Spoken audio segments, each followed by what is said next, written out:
Hello everyone good morning. तो आज आम लास्ट डे थी आंध्रा रे एंड आम केलापाई जो साड़ी किणु लास्ट ब्लॉग रे से मत ब्लाउज आनार थिला तो से आम टे मार्केटिंग जाइलु। आज पूरा दिनटा ही पूरा हेक्टिक रे ही माने बीतला कहीं आमर ट्रेन भी थिला राति रे।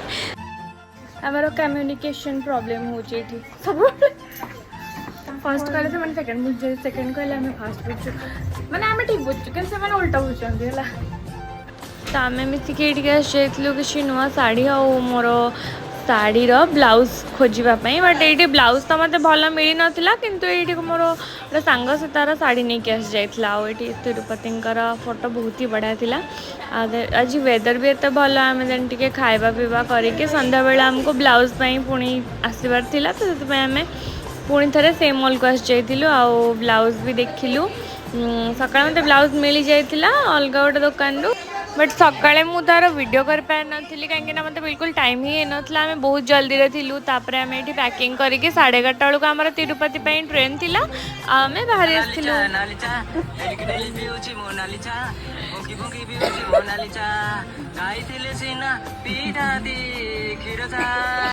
तो आम ट्रेन में मजामस्ती करके फाइनाली पहुँची गलु तिरुपति रे। आम रात सारा पूरा ही टायर्ड सोईनु 4:30 पहुँची गलु।